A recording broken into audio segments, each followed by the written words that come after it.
And with me today, I have on the far right, Professor Elizabeth McGowan, Director of Sustainable Agri-Food Sciences at AFBI, and most of you will know that AFBI is the Agri-Food and Biosciences Institute.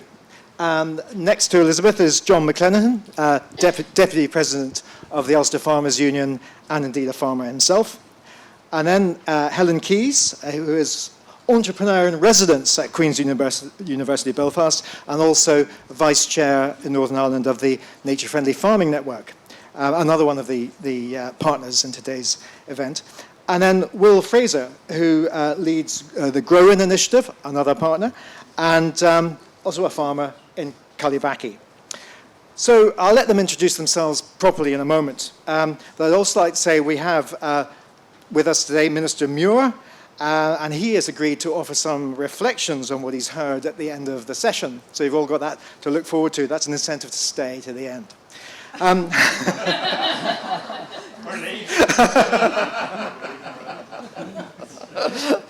So today we're going to be discussing farming in 2050. What will the 2050 farm look like in Northern Ireland, and indeed beyond? And what would we like it to look like? And what do we fear it might look like? And of course, we can't possibly make accurate predictions for 2050. But I guess there probably are a few things we do know. And that is that government policy is to achieve net zero by then. That policy is also directed at the recovery of nature and biodiversity. But at the same time, we know that globally emissions are still rising and that nature is under increasing pressure. We also know that the world's population will have grown significantly by 2050, and we know that food security will be a pressing issue. And we also know that the climate will continue to change, posing increasing challenges for food production and for rural livelihoods. So I guess for me, the overarching question is, how can we achieve a resilient food system? One that I heard described recently as good food for everyone, forever. But the question for us today is what kind of farming will we be doing in 2050 as part of that resilient food system? So our four panelists are very well equipped to tackle this issue.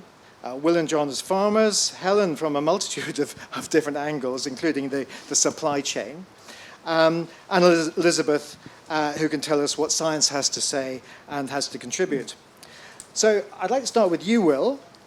Perhaps you'd like to tell us a little bit about yourself, and then spend a few minutes describing your vision for farming in 2050, and what do you think it should look like, but also tell us if you have any fears of what it might look like. Okay, is that working? Yeah, all good. My name's Will Fraser. I am fairly, I guess, fresh back here into the farming world. I moved back 3 years ago from working in various farming advisory roles over in England. And I've moved back to a diversified rural family business just outside Cullybackey, where we have about 170 acres of land with 120 acres of grass, 50 acres of trees, and we have a mix of renewable energy assets which we are working with. That's our background, and we've been working away for 3 years, transitioning ourselves back into the farm landscape at home, and we farm it actively about half of the land ourselves, and we work with a neighbour on the other half. And that was driven by a belief right from the get-go that there's no way we can do these things right on our own or in silos, that we have to work, particularly with our neighbours, but also like-minded people and peers within the community to make some of these changes, which I've learned about before coming back here, to happen on the ground. My vision, I guess, on the future is really that we operate in just a much more diversified industry and landscape. You know, we are more than 98% grass, I think, in this country now. The growing of crops in any form is albeit challenging, seems to be like a dwindling art at the moment. And also just the makeup of the industry and the organisations, the type of people and personnel coming into it, but also just the infrastructure in our landscape, whether it's our hedgerows, our woodlands, our trees, ponds, rivers, all of this. So it's really at the core is diversity on every kind of level is is where I'd like to see us heading by 2050. I think it's really driven by, what we can do at the farming level is driven by what we can achieve as a society as a whole in Northern Ireland, particularly with the desire to eat and buy and purchase healthy food that's going to make our guts healthy, make our kids healthy, make our children healthy. And that has got to be the overriding driver of what we're able to deliver in terms of the more diversified family type of farming business in the future. So we've got to get that big picture bit right. I think the other sort of limiting factors for me are we are a very export-oriented industry at the moment. We're a little bit one-trick pony, and I would say if you were an investor, you'd be saying we should be diversifying that mix a little bit and looking at what are the opportunities to be supplying more of our home market with more of our own added value goods and services off the land, off farm businesses. So that's the sort of move I would like to be seeing. At a much more pragmatic level from a farming point of view, really looking at the way I see it in my head is that we have an increasing volume of land taken up by specialised, quite intensive, big farming businesses. And then we have the con-acre land, which is a lot of maybe more traditional, smaller farm holdings scattered all the way around Northern Ireland, which get scooped up into that system because there are no other options on the table, because there is no support for them to continue at that small scale.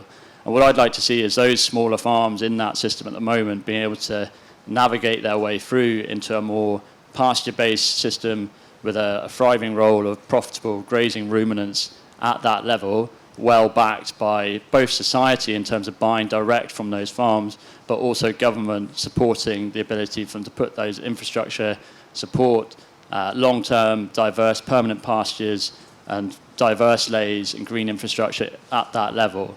But I do see, I'm realistic, that's a dream world for the whole landscape to go that direction. There is going to be an ever increasing march towards the specialisation of big successful farms to carry on doing that in order to compete in the global marketplace which we exist in.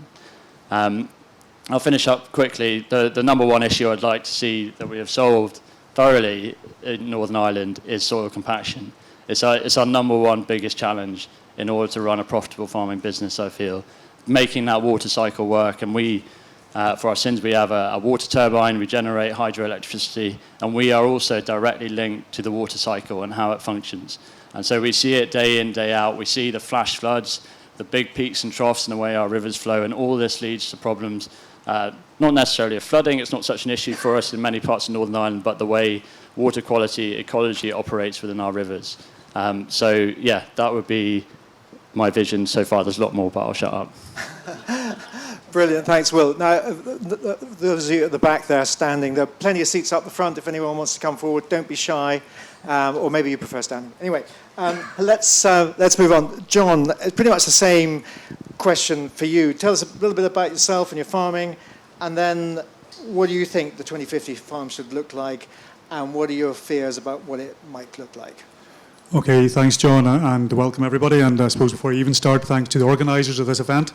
It is a really good event. I know it's the first time it's been done, but the weather has played along, obviously. But thanks to them, I'm not going to start naming them because I don't know who they are exactly. But great job and well done, and it's great to be here. And thanks for the invite. Yeah, I'm a farmer. First and foremost, I farm just outside Garva. I'm a 6th or 7th generation farmer, and not untypical in Northern Ireland. The business itself, again, not untypically, has changed over the generations. I suppose the most significant change I've made to it as a business is we have looked at, and I think there was mention made to it there, Will, in terms of land use. We have moved some of our land use out of food production into energy production. So a number of years ago we put up a wind turbine, and we now operate an AD plant on the farm. We still have a beef enterprise on the farm and a poultry enterprise on the farm. But we see, and I think to look at the question now in terms of the 2050 piece, I think we will be more aware, certainly in 2050, of the multiple uses that we have for land. It is not purely for producing food. It can also produce energy, as we've just said. In fact, the same land that I farm today, 100 years ago, my grandfather would have been using about 25% of that land for energy production. Now, in his time, it was oats, which fed the horses, which were the transport both on the farm and off the farm. So in many ways, we've almost done a bit of a circle in terms of that sort of land use. But land increasingly will identify for other uses, its ability to do the one thing that nothing else currently can do. Technology is looking hard at it in terms of how we can capture carbon from the other sectors within society, primarily the burning of fossil fuels, the land-based economy, farms, the soil. The only way currently that we have of taking that carbon, which we cannot wean ourselves off, that's the reality of it.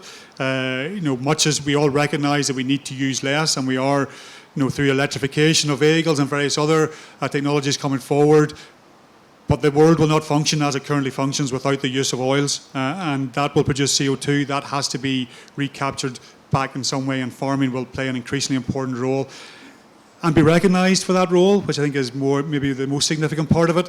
And has been, once you're recognised for doing it, then there will be more of an incentivization around it. So land will have all those uses going forward. What will it be? What will it look like in 2050?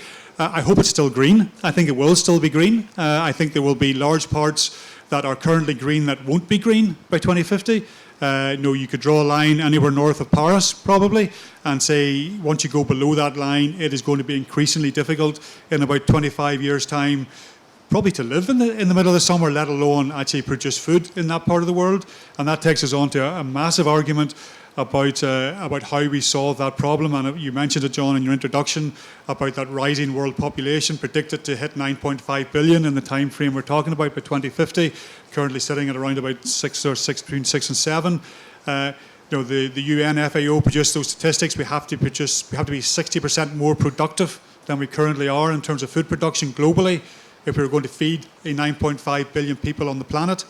Now, to me, that's the real challenge it's not something I can do, obviously, on my own farm, but I can play my part. But the challenge to society is not purely climate change. Climate change is a problem, but the challenge is actually how we continue to function as a civilization on this planet with the effects of climate change and the effects of a growing population. And that productivity increase is something that I feel a responsibility as a farmer personally.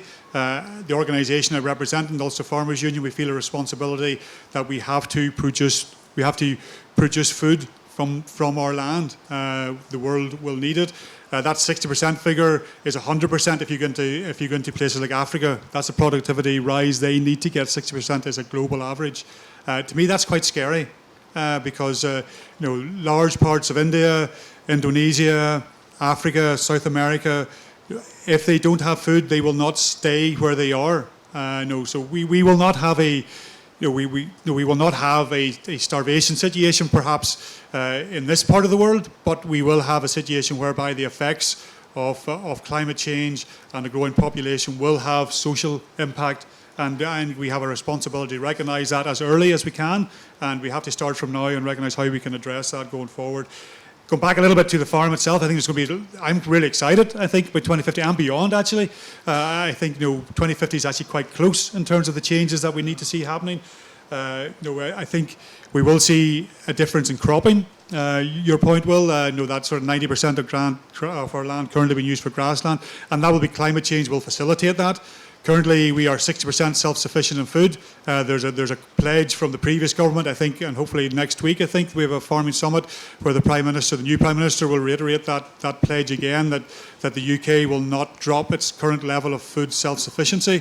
60% for me is not high enough, looking at what we have going forward. If we break that down a little bit, 85% of our fruit we import from outside of the UK. We need to produce more of that here, and I think we will start to see more of that even in the beautiful glens of Antrim here. I think we could see by 2050 we will see some of those smaller farms. Maybe that's a diversification route that they will look for, and I know it's something that Dara and the ministers here, something they are looking at supporting, that sort of horticulture going forward, how we can see that develop. We will need to see developments in genetics, and this is a tough one. This is a tough one for society. We can move quite quickly in animal and plant genetics, but it requires a bit of gene technology, and that has been, society has grappled with that for quite some time now. What we used to call genetic modification, we now call gene editing. That will help a lot in that what we need to do in terms of meeting that food requirement going forward. But as a society, will we make that decision? You're all part of society. Technology will definitely help, and we have to embrace technology. One of my fears, actually, I'm going to finish this here. One of my fears is, because you did ask about the fears 2050, is that we don't actually take the opportunities that we have now, and instead of looking forward, we look backwards, and we try to farm the way we farmed 50 years ago. And if we do that, I think we are in a bad place by 2050. We need to actually go forward. That means embracing technology. It means embracing a very enthusiastic workforce, which is the farming community, because they do want to move forward. They want to be part of society. And one thing I want to very quickly mention is One Health, really important. We've got to make sure our nutrition blends with our health status, and that helps to free up an awful lot in terms of problems we have currently with obesity and all those sorts of issues. But thank you. Great, thank you. Straying into Elizabeth's territory there, talking about genetics, but she can come back on that later. So, Helen, a few words about your multifarious interests in the food and farming system and your own background, and then that question, what should the 2050 farm look like, and what are your fears about what it might look like? Okay.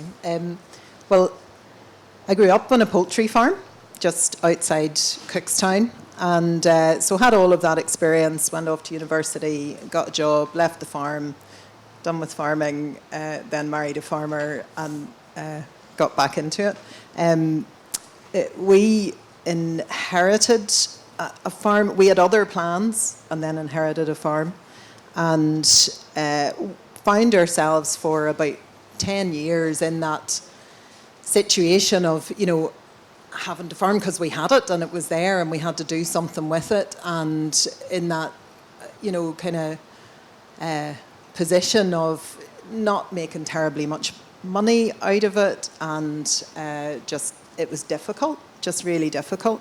And I suppose because I'd spent years and years in sort of business background, and my husband also had other work and other jobs, but we were both kind of looking at it and going, there has to be a kind of different way of running this, and we have to be able to it's such an asset and such a privilege to have access to land like that, and we needed to do something better with it, produce more food from it, and so on.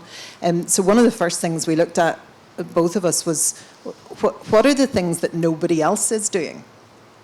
Where are the gaps? Because it's just a really simple thing for me that if I'm doing something that nobody else is doing, I'm likely to get better paid for it, which just seemed obvious. And there's less competition and so on. So where can we find that little bit where there might be a bit of a niche or a gap? And sometimes people are a bit sniffy about, niche, meaning, it's small and it's, a bit worthless. But actually, niche can be much more profitable, and niches can be replicated many times. And, niche isn't a bad thing. Niche in a farming context is actually a really good thing, because if we have many farmers with lots of niches, we have a much more diverse farming sector, so I think niche is quite good, and that brings us to that diverse kind of situation where we have lots of different things being grown on different farms.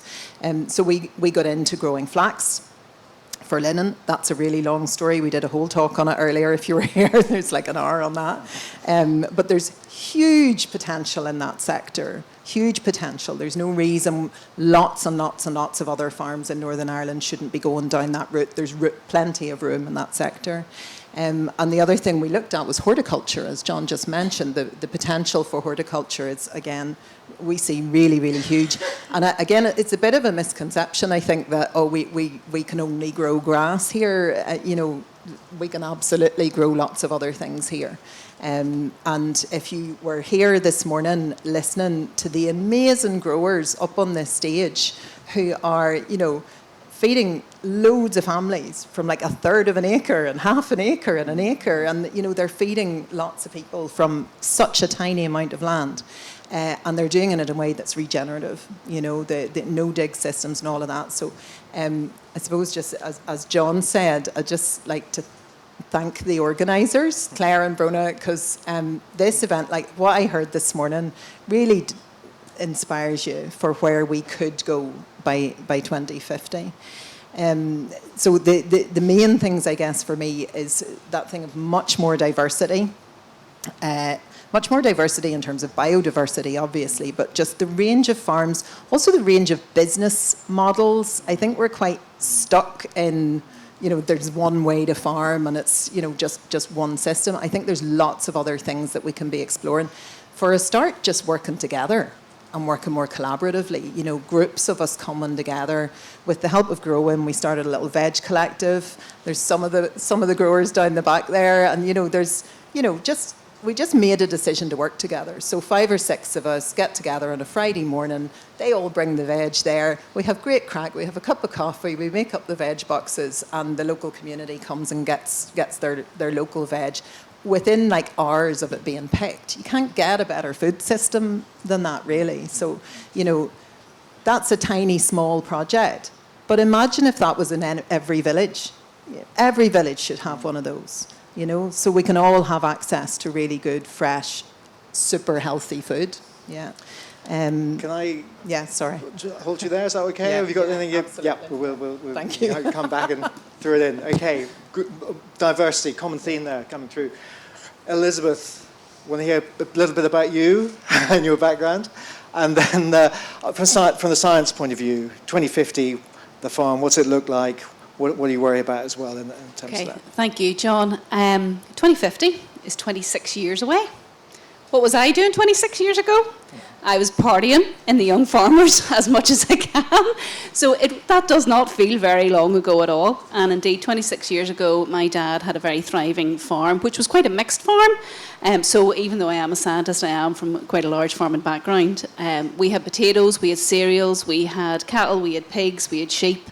We milked the cows for the calves, so it was quite a diverse farm. In 26 years' time, I agree. I think we will have a more diversified landscape, and I think, you know, the work that yourselves and FFCC are doing, John, around trying to establish a land use framework is an important one here, to think about how much can our land actually produce from a food and energy perspective whilst being within the planetary boundaries, as we call it in science world, to protect the environment. So, you know, some recent science has suggested that certainly for Northern Ireland, for Ireland, the UK, there's probably a 10 to 20% opportunity there for land to be converted from grass back to other crops. And indeed, you know, some of the work that we're doing in AFBI is looking at novel crops to very much support the protein agenda, because it all comes back to society. As John was saying, what does society need to survive and to be nutritiously healthy? But also, you know, some of those crops can have very high pharmaceutical value. So, you know, for me, it is all about value from the land as much as, you know, the cows or the grass on the land. But, you know, I don't think we can forget the fact that we are in a climate which does suit a grass production agenda very well, and some of the modelling that we have done through our grass check has very much forecast that by 2050, due to the changing climate, we will have more grass growth at the shoulders of the year, and we actually will have an extra 2 to 3 tonnes per hectare of extra grass produced as well. And David Patterson, you can correct me on that. Nod if I'm right. So you know, we actually have an opportunity to produce more grass from the land we have. But it does come back to society, and whilst Northern Ireland is not going to feed the world, don't get us wrong, there is a growing world population, we have a significant role in supporting the food security of the UK. And the UK's population itself is forecast to increase by 10% by 2050. So that's an extra 6 to 7 million people in the UK alone that will need protein, and protein either in the form of from crops or meat and milk. It's well known that meat and milk is a very important component of the human diet to support the wider health, and Alice Stanton's work from UCD very much supports that. But what does this look like? So I do think, for me, the future in 2050 for the farming industry as a whole probably will be a bit different to what we've got today. It probably will be more diversified and should be more diversified. And for me, it's about the value of the produce that we can support the local economy with, because the circularity here is not only circularity of nutrients, but of circularity of money. And it comes to society being supported nutritionally as well as economically. So that's a really important consideration. We will also be living, as we try to move forward to minimise our environmental pressures that we currently have on our environment. I'll come back to that in a minute. We have to adapt. And today is a classic example. I am heat stressed. I don't know if many of you are, but certainly this is different for me. And again, Met Office predictions are that Northern Ireland will be experiencing more volatile weather in the years ahead.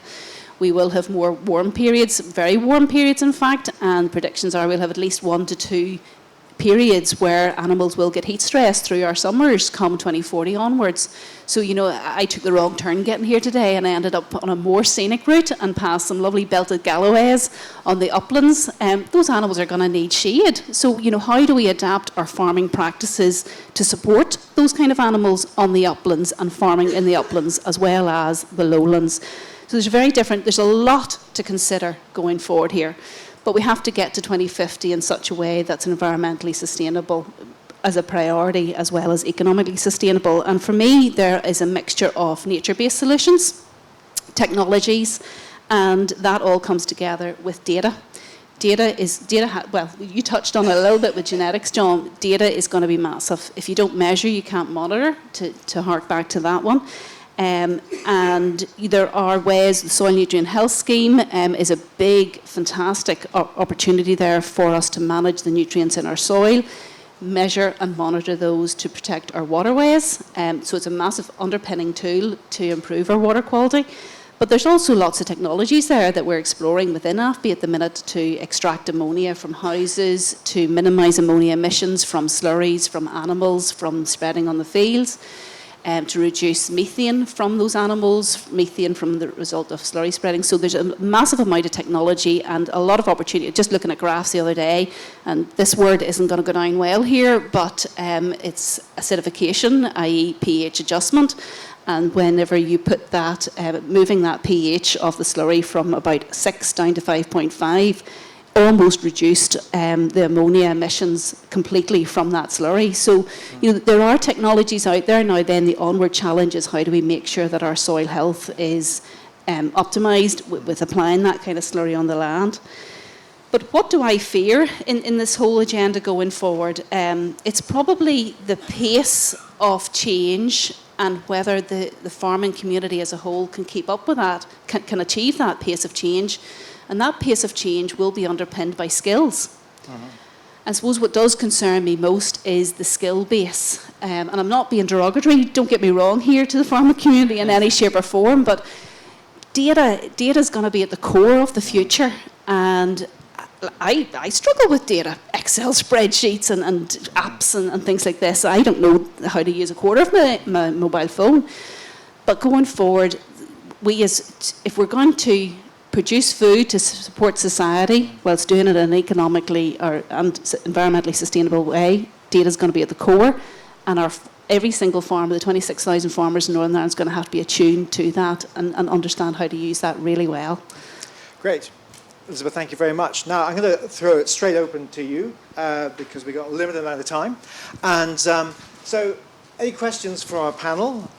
What do you think? Your own, perhaps, vision or fears, challenges for anything that's been said? Agreement, disagreement? Who wants to? Michelle's got a microphone. Who wants to go first? Here, there's one here. Oh, she's right at the back. She'll be with you in a minute. This way. You stick your hand up. Yep, there we go. Thanks. Hello. Thank you very much, everybody, for your points. Really, really interesting. One of the things that exercises my mind, I am a sheep farmer, but I'm also very aware of the loss of animals at the moment in the food system through poor animal health and welfare and disease. They reckon at least 20% of animal protein is lost through, neonatal deaths and a whole range of animal diseases. I'm just thinking as we move forward to 2050, I would love to see that figure greatly reduced through good animal health and welfare, because I think that's not sustainable on any level, whether that's financially or even just ethically. Yeah. And I imagine that with climate change, there are risks to animal health and welfare and new diseases and so on. Elizabeth, you want to go first on that and then maybe come to John? Yeah, that concerns me. I think we do have a job of work to do to improve health. And again, it's at the interface with trying to manage the impact of climate change. And we've got Blue Tongue knocking on the door at the minute.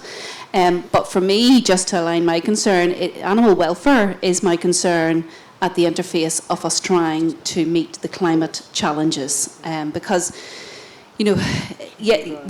we're all here today around mainly an extensive agenda, but if we take the intensive agenda, the way is to produce more from less, and it concerns me just where animal welfare goes in all of that. So we need to be very cognizant, and we need to be investing in practices to optimise animal well-being as a whole, a life worth living for those animals in those systems. So as climate is one aspect to it, but also the drive to a lower carbon intensity is the other one. John, do you want to something on that? Yeah, very, very quickly. I'll just mention, animal health is critical. I mean, one of the things we've been pushing for recently is through a sheep task force is support around the sheep sector, because we recognise the importance of sheep. And currently there's no measure within future support to support sheep directly, and they do provide a benefit that no other animal can do, especially in some of the landscape we're surrounded by here, where they provide that landscape management, which you can't do with anything else. One of the measures we've integrated into that is in order to justify a level of support to the flock keeper, that he would keep a flock health plan, and that would require regular a flock plan done with his local veterinary practice. And those sorts of things are important, because you mentioned about the waste that's generated from it, and it does mention a much wider issue, and maybe just go on to that if you don't mean, we can talk about the sheep thing afterwards too, more than happy to, but there is too much waste in society. It's a question again, I'm throwing it back out to you guys again about society. There's waste in my industry as a farmer, which I don't like to see. We have to become more efficient in what we do. Some of that waste we have control over. Some of it, like we can have a flock health plan. Some of it we don't have control over. Massive waste through the ability to control TB in Northern Ireland. Massive waste and stress to farmers and to the general public purse and everything else. Could be done, more can be done around those issues in terms of how we manage food, what we throw away instead of what we could use, what is perfectly nutritional, but we don't actually, because of supermarket specs or whatever, it doesn't get used. So there's a lot of work can be done around that whole waste, moving towards the need for increased efficiencies, and that efficiency drives down carbon. We talk a lot about carbon. It's a somewhat blunt tool in many ways. We have to consider biodiversity and lots of other issues around how we measure our environmental progress. But a lot of that carbon control is about efficiency within the farm, and that's something that certainly improved health can be a big factor in. Thank you. If you guys want to leap in, do, but otherwise I'll go to the floor. Yes, let's go for this gentleman just right here. Thanks. We're starting to move into a world of autonomous vehicles, lights out factories. So what's the role of automation have in farming by 2050, especially thinking about access to labour, if we're going to grow the amount of farming which we're going to do, and productivity? Right. Will, do you want to have a go at that? I can have a go. I think one of the... So I didn't say in our introduction, my parents brought us up on a soft fruit farm, and so I was very interested in horticulture and the opportunity that presents, but it's not a goer because of the labour challenge. Like, how would you ever support the labour input into an enterprise like that at a small family farm level? So I think, you're absolutely right, and that's where we're seeing most of our horticulture and fresh produce coming across GB is through increasingly automated systems. I feel like that can't be the end goal in itself, that everyone is aiming for automation as the solution for that. I think, what Helen said about what was happening in this tent earlier, you've got growers coming to the fore here, fully independent of the rest of the market, making businesses work, driven by profitability and feeding local communities through their own hard work and endeavour. So I completely agree with what Greg Judy said in the tent earlier, that we've got to work harder on keeping the pounds in our back pockets as farm businesses. Whenever we talk about technology and a lot of the other issues to do with expansion and development and R&D, all of it screams to me is where it's important and it's a big part of how the whole system functions, but we need a part of the system which is trying to keep more of the pounds down at the farm level and down the farm track, because at the moment they all disappear off to other people with other interests. It doesn't really answer your question directly, but I feel there's always got to be a balance. I think automation's here, it's coming, we're seeing it in other industries and sectors. It's bringing brilliant advances in getting fresh produce at an affordable rate onto supermarket shelves and feeding families. And that has been driven by necessity with what's happened with the availability of labour from Brexit and all of that sort of thing, but let's not go into that. But I do think we have to get the balance right between also giving people who can do the work and are highly skilled and are keeping that knowledge of how we grow stuff coming down for the generate. Because we're just parking knowledge. And I said at the start of this event, knowledge is the exciting opportunity here. How do we use what we know to innovate and apply ourselves, again, to keep those pounds in our own pockets, not in someone else's? There raises so much, because I'm thinking, John, automation must be something that you think about. And Helen, from your point of view, you work in innovation. This is what you do. And does innovation, that's part of the innovation sort of thing, which I think Will has alluded to. Absolutely. Let's go with you and then have a quick comment from the others. Yeah. Thanks, John. Yeah, I am lucky enough to work at Queen's and other universities as well, where I'm sitting talking to students all day long and researchers and people who are just constantly thinking about where stuff is going and who are doing such cool things. And I don't understand the half of what they're working on. It's just so so cutting edge, and where I see that there's a massive difference between the culture there in terms of innovating and the opportunity that they have to just try stuff out and all of that, that's just not translating yet into agriculture. So within that context, we have design thinking workshops, systems thinking workshops. There are tools that we have to help stimulate good innovation.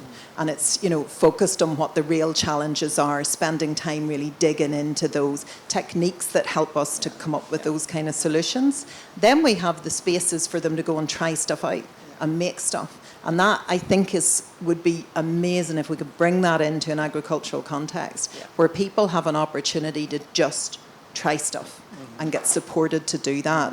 And there's a grant called Tech Start, which is a really simple £10,000 for a proof of concept.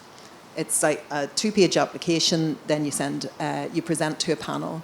And if you have a good idea that's worth investigating, you can get £10,000 to go in and develop your proof of concept. It's not tied up in red tape. It's really easy to get if you've got a good idea. And the aftermath of that is, you just go along and say, look, there's my proof of concept, not tied up in loads of invoices and bank statements and all of that. Do you know what I mean? It's just really low-key, easy to do. We need that for primary agriculture. I think would be a really good start. And you've been engaged with CAFRE talking about this sort of thing, and CAFRE obviously be a huge player in this and can be. So quick comments from John and Elizabeth, and let's move on to the next question. Love technology, absolutely. 100 years ago, whatever, a man from not very far around the coast a bit, Harry Ferguson, changed the world of farming. We need more Harry Fergusons being developed through our educational systems. We need to create an environment for that to happen. It will happen really quickly, quicker than we can probably actually imagine. We're already starting to see it. Automation, robotics being used extensively in the dairy industry. at farm level. Automation and autonomous vehicles starting to come in. Drones being used opens up all sorts of possibilities in terms of real precision agriculture, where you can apply either nutrients or crop protection product specifically to this particular plant that you're looking to treat. That is game changing in terms of how we bridge this gap that we talked about earlier in terms of this increasing in food demand. So I think technology is the key, and we've got to create an environment which says, yes, let's be inventive, let's not be scared of change. Can I just... 2 seconds. There is no agri-tech ecosystem in Northern Ireland. Sorry, say that again? There is no agri-tech ecosystem in Northern Ireland, and there needs to be. And there are people there sitting in the wings ready to take it on, but we need supported. Okay, great. Now, another question. I think it's one more, actually, because unfortunately we're running out of time. Sue's going to have that one question. You had your hand up. Oh, okay, go ahead, Patricia. I'll tell you what, let's have the two questions together. So, Patricia, you go first, and then, yeah. Yeah, I spent the whole afternoon in the large tent listening to wonderful talks on regenerative agriculture. And the whole talk was, how do we put less chemicals onto our soil? How do we keep machinery off our land so it isn't compacted? So the management of any forward-thinking agriculture has to be, you're looking for more food production with less input. And it's a really interesting concept. But we need to get there, and we need AFBI. I'm really worried when you said more grass in 2050, because we've got a lot of grass already. We actually need more horticulture and a renaissance in horticulture, because we could see as soon as we had problems with our supply chain that we didn't have fresh vegetables here. And we do want, I think everybody wants shorter supply chains. Okay, so these are the things we need to be talking about. I'd like to hear. Thanks, Patricia. That's great. Got that message. Let's have this question as well. Yeah, mine's quite a broad question, but really the concept of regenerative agriculture, just would be interested to know what the panel think about whether it is something that can reasonably feed everybody. You know, not just maybe rural communities, but inner city communities as well, you know, to have fair access to really good nutritional food and not have a two-tier sort of food system. Okay. So, can it feed everyone, but not necessarily a two-tier way? Yes, good. Okay, let's go with Patricia's first. I mean, it's really about space for horticulture. Is grass going to freeze out horticulture? So, a couple of quick points. There is opportunity for extra grass because of the climate change, whether it's done or not. It's up to society and up to farmers. There's opportunity for our grassland in Northern Ireland, about 10 to 20% of grassland in Northern Ireland, to convert to other crops. So, you know, this is all up to society and what society's prepared to pay for. So I think hopefully that clarifies. And the important thing for me is nutrient cycling. Not necessarily, you know, it's about making sure that the nutrients are in the soil, are going into the plant, are going into your animal, are going into your human, and that nutrient cycling is as tight as possible so that none of those nutrients are being wasted into the atmosphere or the water quality. So it's about tight nutrient cycling more so than anything. So John, you mentioned horticulture, I think, as an important sector to grow. So is there a tension here or not? Yeah, absolutely. I mean, it will happen. I mean, the two questions actually were very nearly the same. It was more from less, which is exactly what we need to do. And the sooner we can get those 10-ton tractors off the ground and replace them with a 250-kilo autonomous drone-type vehicle, the better for everything, you know, and that precision nature which comes. We use less chemicals if that's what we're particularly using it for, because we can be precise with where we apply it. That's exactly the journey that we need to be getting on. And then, Lisa, your point as well about regenerative agriculture. I mean, I believe all agriculture is regenerative. I believe there's different levels where it operates at, and some is practicing a higher level, a higher type of regenerative farming, but by nature of the fact that we continue to see a season and a further season, the only time is whenever we stop seeing this, you know, 1.9 million acres disappeared in GB through urbanisation in the last 25 years.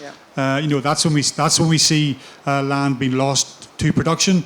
But it is important that agriculture is, and sometimes labels are dangerous. And I think it's important that if you're a farmer, you recognise the importance of the soil, you recognise the importance of using as little inputs as is necessary to get the maximum amount of outputs as is possible to fulfil the requirements that you have, and very much looking towards the one thing which you have missed, and I'm glad you mentioned, Lisa, is we do need to concentrate more on that One Health. We can produce food.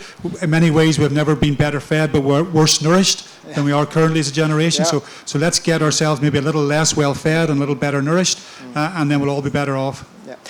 Great. Now, Will, I happen to know that you were involved in some research that did demonstrate that we could feed ourselves. I think agroecologically was the term on a UK-wide basis, I think. But when you're answering that, could you also say, because I think behind the question also was, can we feed everyone so everyone can afford it? And so how do we address that? And then, Helen, I'm going to come to you on that point, and then we're going to go to the Minister for his reflections. Yes, you're quite right. I'm totally on top of that research that we did a couple of years ago. So we did some modelling to answer exactly that question, and the answer was that we thought we could by 2050. But that obviously comes with substantial changes, which I mentioned at the outset of my opening bit, about society and what we choose to eat and consume and the balance of our diets. I think for me, like, the inverse of that question is equally important. Like, can we continue to feed people the way that we currently farm, and will society back us to do that? And I struggle to feel much conviction in that, and even farm businesses. Look at the 2 years we've had. Look at silage fields up and down the country. Are they going to be growing the forage crops they need to be getting the level of stock they are through the next couple of seasons? And so we're under already a lot of climatic and weather stress, and there's also a growing societal stress on that as well. So I think the answer from the modelling that we did was that it's very, very plausible, but we do need the whole of society, the whole of government and the industry to have a look at coming back to the point of diversity and de-risking what is currently, a lot of it is a very specialised system. To my point of 98% grass. And briefly then, very briefly, please, Helen, could you just address that point of how we make healthy food affordable for everyone? Yeah, I mean, in my head, it's really quite simple. Okay. The shorter the supply chain and the more direct the relationship is between people and the food that they're eating and where it's been grown, the better. Everybody does better out of that. The people who get the food and the farmers do better out of that. So the shortest possible supply chain. Okay. And one last point, innovation is not just about technology. There's other forms of innovation, absolutely. And we need that environment and culture of innovation in farming. Yeah. Brilliant. What a wonderful panel. Now, before we already poured them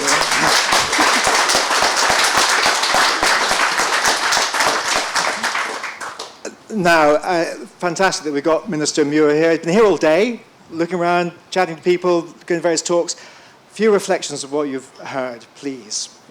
So thank you, John, and thank you for everyone who has organised today. I know a lot of work went in, not just in recent days, but in months and perhaps years to bring it to this point, so you should all be very proud of what you have achieved here.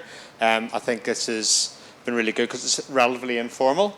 I've not had to deliver a speech at this, which has been great, and it's been an opportunity for me to engage in something that I passionately believe in, and I'll put that very clearly on the record around this, because a lot of the discussion is around the problems we have in agriculture, and today's about solutions, and I think that's exactly where we want to be, and it's about working together around this. In terms of some of my reflections around this, Elizabeth reflected upon the fact that in 2050, it'd be 26 years away, and what she was doing 26 years previously. So I was 22, and I was working in the Ulster Orchestra, so I did not see myself addressing a regenerative farming conference in Glenarm, but I would say to you that I am more than delighted to be here.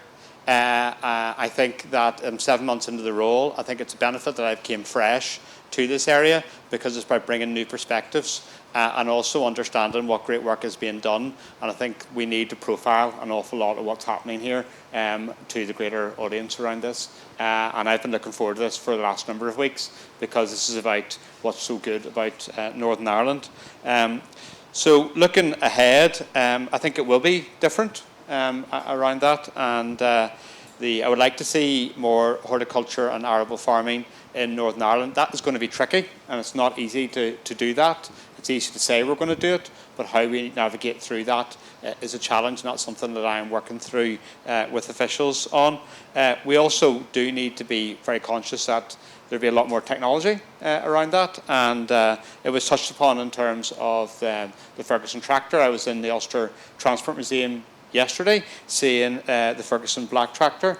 So there was innovation back then, but what we need to do is, and I'm sure you're right in saying this, rather than looking back, we need to look to the future, and technology is going to play a massive role around that, and it's something that we need to embrace. And we do need to look at how much more we encourage it and facilitate it, because I don't think we're that great on that. So that's something maybe it's a takeaway from me today, but how much more I can work with Conor Murphy as Economy Minister about how we can encourage that, because we need to do that.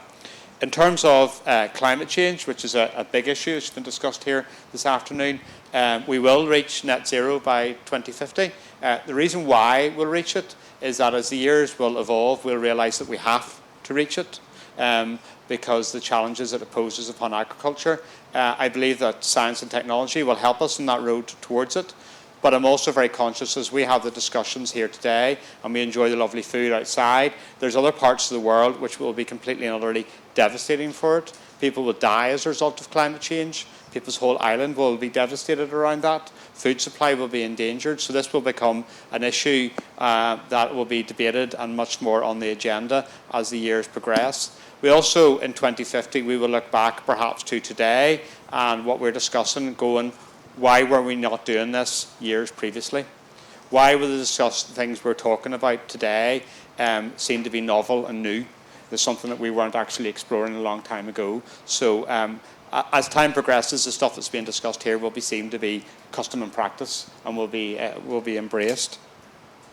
The other one is, I think we'll also look back in terms of recent years and present times and understand that there was a real period of uncertainty, a real period of worry, a real period of change, and also lacking of resilience. But we got through it, because we do, and that's what we do. So we will recognise that was a difficult period, but through discussions like today, we were able to chart a better way forward.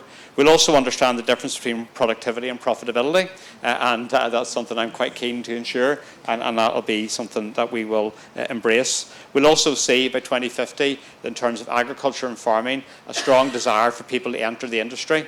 It will be seen as the industry you want to be part of, because what I've seen is that there's many examples where it is actually really a privilege to be part of it. So people will want to be getting involved in that. I was here back in Glenarm on Wednesday with Campbell Tweed and seeing the work that he's doing in terms of historic monuments. And I know younger people who would give the right arm to be involved in that and to have that as part of their lifestyle. The other one is in terms of land use. It will change. We had good discussions this week around that, and we'll do that together. Because that's the way we'll achieve that. And we'll do it through peer-to-peer learning as well, because this is where these things achieve. So policy documents from the department don't generally do the trick, but things from here do. The last one, and I entirely agree with this, my reflection on this, is we will ask ourselves, can we keep up with the pace of change and the skills needed? I fully understand, coming into this role, that the pace of change is absolutely unprecedented. I don't see any other parts of society where we're asking so much of so few to change so quickly around this, and we don't actually understand the need to equip people with the skills. We talk of other sectors, but not within agriculture. We understand the need to assist people to do that, and hopefully over the time ahead we will do that, because I see people that only a few years ago things were very, very different, and we'll get with that. So I just want to say thank you again for everyone who's contributed here and for the discussions around this. We're going to Nature Friendly Farming Awards, and then I'm going to have a drink after this, and that's the style of these events, and I think there's some learning for this in terms of future events that is actually quite informal and allows that exchange of views. Excellent. Thank you very much.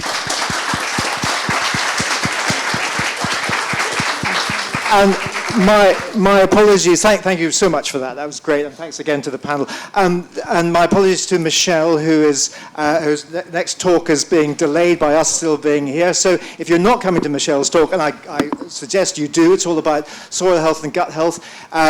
Please stay. Sorry, if you're not going to it, please leave in a timely fashion. And if you are going to, just stay here and great. Thank you very much, everyone.